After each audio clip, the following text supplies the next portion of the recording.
Hello people, welcome and welcome back to my channel. मैं हूं सोनिका। अगर आप मेरे चैनल पर नए हैं, वीडियो पसंद आए तो लाइक करना बिल्कुल मत भूलिएगा। और अगर आप मेरी वीडियोस को पहले से ही देखते हैं, पसंद करते हैं, तो thank you so much for that guys. शुरू करते हैं बिना देर किए आज का वीडियो, जो कि बहुत ही इंपॉर्टेंट वीडियो है मेरे चैनल पर। अभी तक मैंने जितनी भी वीडियोज़ अपलोड करी हैं कंसीव करने को लेकर या प्रेगनेंसी से रिलेटेड, तो सबसे ज़्यादा जो सवाल मेरे कमेंट सेक्शन में होता है वो यही होता है कि मैम मुझे कंसीव नहीं हो रहा है, मैं बहुत परेशान हूँ, या मैं क्या करूँ। मेरी इतनी वीडियोस अपलोड करने के बाद भी कुछ सवाल जो है लोग लगातार बार बार वही सवाल पूछते हैं, तो ये वीडियो उसी से रिलेटेड है। शुरू करते हैं। देखिए, सबसे पहली चीज़ ये कि मैं अपनी ऑलमोस्ट हर वीडियो में एक चीज़ हमेशा बोलती हूँ कि स्ट्रेस मत लीजिए, खुश रहिए और अपने ऊपर काम कीजिए, अपनी जर्नी पर बने रहिए, बस परेशान मत होइए। जो ये परेशान होने वाली जो चीज़ है ना कि खुश नहीं है, या हम लगातार उसी चीज़ के बारे में सोच रहे हैं कि कंसीव नहीं हो रहा है, कंसीव नहीं हो रहा है, या मुझे पीसीओडी है, पीसीओएस है, थायराइड है, या किसी भी तरीके की हार्मोनल प्रॉब्लम है, तो मैं यही कहती हूँ कि स्ट्रेस नहीं लेना है। इस वीडियो में हम यही देखेंगे कि स्ट्रेस किस तरीके से रिलेटेड है पीसीओडी, पीसीओएस या किसी भी तरीके की हार्मोनल प्रॉब्लम से। अगर आप किसी भी वजह से कंसीव नहीं कर पा रहे हैं, तो स्ट्रेस किस तरीके से आपको इफेक्ट करता है, आपकी बॉडी को इफेक्ट करता है, वही हम इस वीडियो में देखेंगे। तो अब कई बार क्या होता है कि हम स्ट्रेस को समझ ही नहीं पाते हैं। हम तो सोचते हैं कि नहीं हम तो स्ट्रेस ले ही नहीं रहे हैं, या हम तो परेशान नहीं हैं, हम तो खुश हैं। लेकिन ऐसा होता नहीं है। हम स्ट्रेस कहीं ना कहीं ले रहे होते हैं, चाहे वो छोटी से छोटी चीज़ के लिए ही क्यों ना हो। हम फॉर एग्जाम्पल कुछ अगले दिन हमें कहीं जाना है या कुछ करना है, या किसी ने हमें कुछ कहा, या हमारे अकॉर्डिंग कोई चीज़ नहीं हुई, हमें कोई बात पसंद नहीं आई, तो हम क्या होता है कहीं ना कहीं हर्ट हो जाते हैं, परेशान हो जाते हैं, और वो स्ट्रेस होता है गाइज। वो जो स्ट्रेस है वो हमें इमीडिएटली हमारी बॉडी पर इफेक्ट नहीं देता है, हमें इमीडिएटली नहीं दिखता है कि स्ट्रेस ने हमारी बॉडी में क्या चीज़ खराब करी। लेकिन जैसे ही हम परेशान रहते हैं कुछ घंटे के लिए, जैसे कुछ पूरे दिन में कुछ घंटे हम परेशान रहे, तो कहीं ना कहीं कॉर्टिसोल एक हार्मोन होता है जो कि स्ट्रेस हार्मोन होता है, वो रिलीज होता है। इसी जगह अगर आप हैप्पी रहते हैं तो सेरोटोनिन एक हार्मोन होता है जो रिलीज होता है, जो हमारी बॉडी में अच्छे हार्मोन्स को सर्कुलेट करने में हमारी हेल्प करता है। अब जो स्ट्रेस है अगर वो प्रोलॉन्ग होता है, अगर वो पहले 2-4 घंटे के लिए है, फिर 2-4 दिन के लिए रहने लगता है, धीरे धीरे ये एंग्जाइटी में कन्वर्ट होने लगता है, फिर वो एपिसोडिक होने लगता है कि सडनली आपको ऐसा हुआ कि आप पूरे पूरे दिन के लिए परेशान हैं, पूरा पूरा दिन आप एक ही चीज़ के बारे में सोच रहे हैं, रिपीटेडली आपको थॉट्स आ रहे हैं। कोई भी चीज़ हो सकती है, चाहे वो किसी ने कोई बात कही, या आपके अकॉर्डिंग कोई चीज़ नहीं हुई, आपको कहीं जाना था, आपको कुछ लेना था, या कोई भी मैटर हो सकता है। वो ज़रूरी नहीं है कि आपको पता चलेगा कि आपको इस वजह से हो रही है। वो सडनली आपको एंग्जाइटी की तरह फील होने लगेगा कि मुझे घबराहट हो रही है, मुझे समझ नहीं आ रहा मैं क्या करूं, या किसी भी प्रॉब्लम को आप हैंडल नहीं कर पाएंगे, डिसीजन नहीं ले पाएंगे, तो ये एंग्जाइटी में कन्वर्ट होने लगता है। पहले हम एक स्टेज पर होते हैं स्ट्रेस, जो कि मैंने आपको बताया, हम थोड़ा थोड़ा लेते हैं, वो धीरे धीरे अगर लंबे समय तक हम लेने लगते हैं तो वो एंग्जाइटी में कन्वर्ट हो जाता है। और अगर एंग्जाइटी को हम सही समय से ट्रीट नहीं करते हैं, या एंग्जाइटी को एक तरीके से एंग्जाइटी की हैबिट को हम अडॉप्ट कर लेते हैं, तो हमारी बॉडी हैबिचुअल हो जाती है। जैसे कहते हैं ना कि बुरी आदतें तो बहुत जल्दी से लग जाती हैं, वैसे ही जैसे नशा होता है ना, वैसे ही हमारी बॉडी होती है, नेगेटिविटी के अंदर जाने लगती है, और एंग्जाइटी एक बीमारी बनती चली जाती है, और धीरे धीरे प्रोलॉन्ग एंग्जाइटी डिप्रेशन में कन्वर्ट हो जाती है। And depression, you guys very well know कि डिप्रेशन एक ऐसी समस्या है जिससे आज की डेट में बहुत लोग जूझ रहे हैं। और फिर हम एफर्ट कर रहे हैं, जिम जा रहे हैं, या डाइट भी कर रहे हैं, या एक्सरसाइज भी कर रहे हैं, तो भी हमारा जो रिजल्ट है वो हमें नहीं मिलता है। तो काफ़ी लोग परेशान रहते हैं, मैम मैं डाइट भी कर रही हूँ, मैम मैं एक्सरसाइज भी कर रही हूँ, और मैं हर तरीके से एफर्ट कर रही हूँ, फिर भी मेरे पीरियड्स इरेगुलर हैं, फिर भी मुझे कंसीव नहीं हो रहा है, या एक्ने की प्रॉब्लम है, जो भी पीसीओडी, पीसीओएस या फिर हार्मोनल इश्यूज के बाद होता है।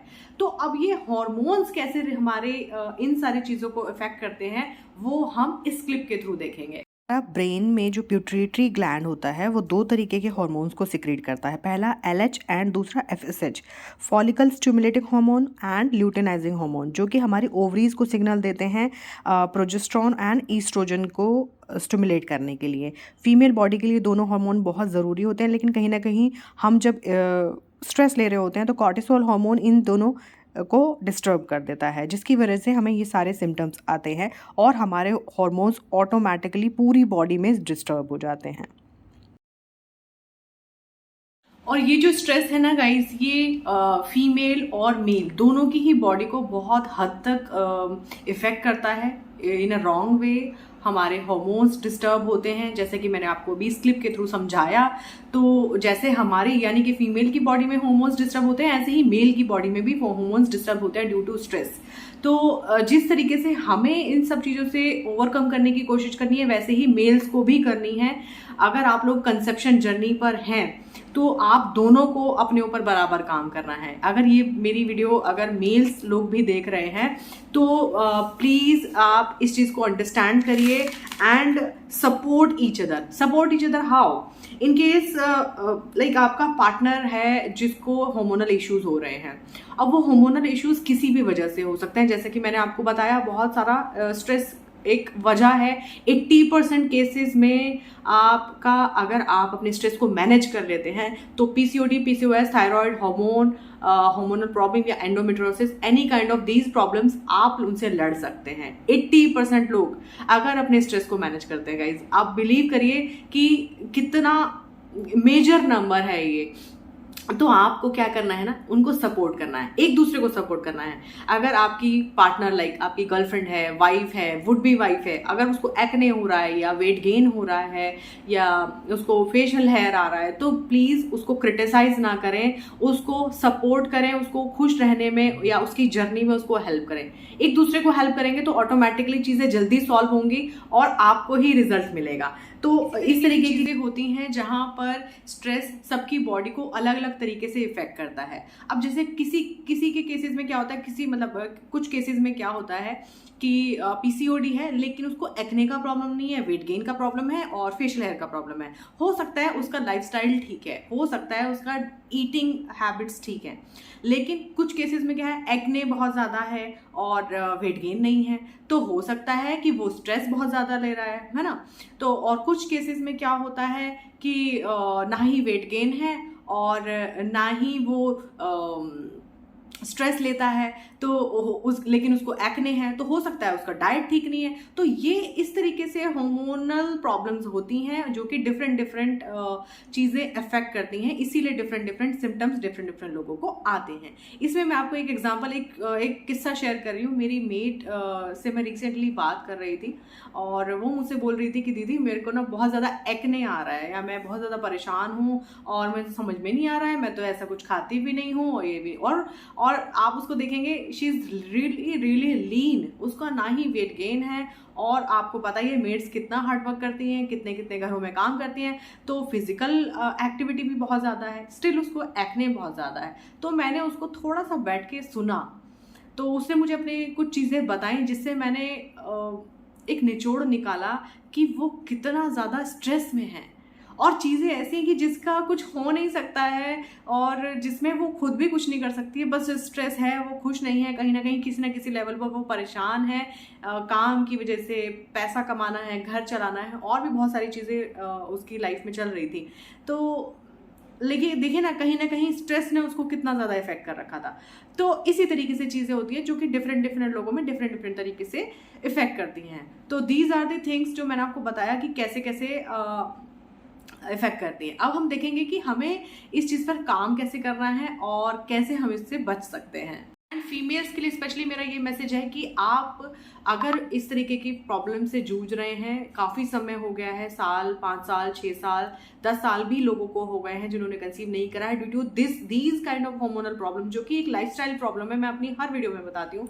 तो एक बहुत अच्छा, आज मैं आपको एक मंत्र तो नहीं कह सकती, एक टिप कह सकती हूँ जो मैंने अपने केस में फॉलो करती हूँ और काफ़ी लोग फॉलो करते हैं और उनको एक रिलीफ फील होता है। उसमें आपको करना क्या है ना, सिंपल अगर आप प्रॉब्लम में हैं, आपको एक्ने बहुत हो रहा है, या आपको पीरियड्स नहीं आ रहे हैं, इरेगुलर हैं, या वेट गेन हो रहा है, या फेशियल हेयर बहुत ज़्यादा आ चुके हैं, तो फर्स्ट ऑफ ऑल किसी भी तरीके के कमेंट से अगर आप बहुत जल्दी परेशान हो जाते हैं या स्ट्रेस में आ जाते हैं, जैसे कि स्ट्रेस का मैंने आपको बताया कितना लेवल पर वो हमारी बॉडी को इफेक्ट कर रहा है, तो उस केस में आपको सबसे पहले accept yourself, accept your flaws and fight back for them.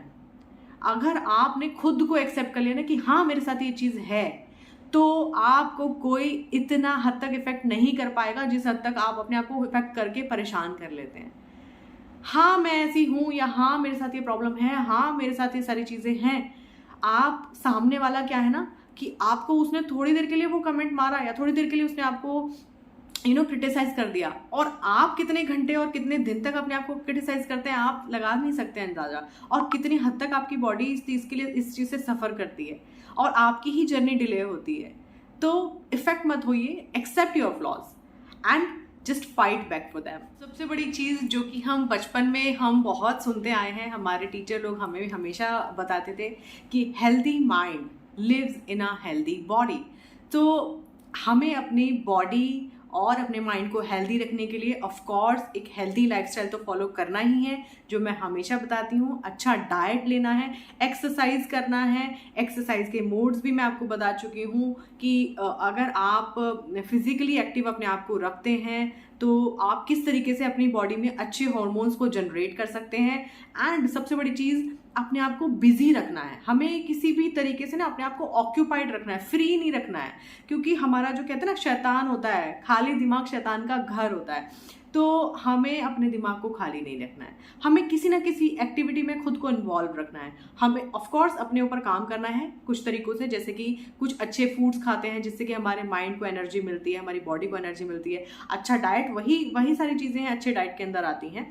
And एक चीज़ हमें करनी है, हमें अपनी हॉबीज़ को, अपने पैशंस को फॉलो करना है गाइज, क्योंकि पैशन को जब हम फॉलो करते हैं तो ऑटोमेटिकली हम खुश रहते हैं, तो अच्छे हार्मोन्स बॉडी में रिलीज होते हैं। अब आप लोग कहेंगे कि ऐसा क्या करें, मैं तो हाउसवाइफ हूँ या मैं तो घर से बाहर नहीं जाती, तो कुछ भी करिए। हर किसी की कोई ना कोई हॉबी ज़रूर होती है, और नहीं है तो आप उसको डेवलप करिए। अभी आप ये सोचते रहेंगे कि कंसीव नहीं हो रहा है, कब होगा या बेबी कब होगा, तो गाइज मैंने आपको बताया कि ये कहीं ना कहीं एंग्जाइटी देगा और ज़्यादा डिले होंगी चीज़ें। तो क्यों ना अभी अपने ऊपर काम करिए। आप उस चीज़ को थोड़े दिन के लिए साइड उठा के रख दीजिए। ऐसा नहीं कि उस पर काम नहीं कर रहे हैं, काम करना है, लेकिन आपको उसको एंग्जाइटी नहीं बनने देना है। अपने पैशन को फॉलो करिए, अपनी कोई हॉबी जनरेट करिए। कुछ ना कुछ तो हॉबी सबके अंदर होती है, आप बस उसी पे फोकस करिए। अगर मैं अपना पर्सनल एक्सपीरियंस शेयर करूँ इस मामले में, तो जिस समय मैं अपनी प्रेगनेंसी जर्नी मैं अपनी कंसेप्शन जर्नी पर थी, तो मैं क्या करती थी ना कि मैं जिम जाती थी, एक्सरसाइज करती थी, योगा करती थी, स्विमिंग जाती थी। मुझे स्विमिंग सीखने का बहुत शौक था, तो मैं स्विमिंग जाती थी और बहुत एंजॉय करती थी, बहुत खुश रहती थी। मेरी एक्सरसाइज भी हो रही होती थी और मैं कहीं ना कहीं उस 2 घंटे को बहुत ज़्यादा एंजॉय भी करती थी। कुकिंग का मुझे बहुत शौक था, मैं कुकिंग करती रहती थी। आज भी मुझे कुकिंग का बहुत शौक है। जब भी मैं डिस्टर्ब होती हूँ तो मैं कुकिंग करती हूँ, कुछ भी अच्छा अपने लिए बनाती हूँ, खाती हूँ, अपने घर में सबको खिलाती हूँ।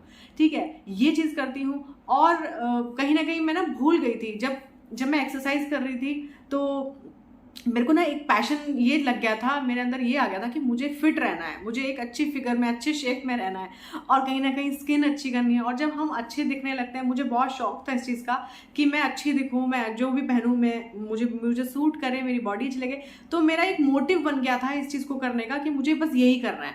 बच्चा मतलब मैं सोचती थी कि हाँ ऑब्वियसली कंसीव हो जाएगा तो एक खुशी की बात होगी, बट कहीं ना कहीं वो थोड़े टाइम के लिए एक मैंने साइड रख दिया था, और मैं जो था मेरे पास मैं उसी को एंजॉय करने लगी थी।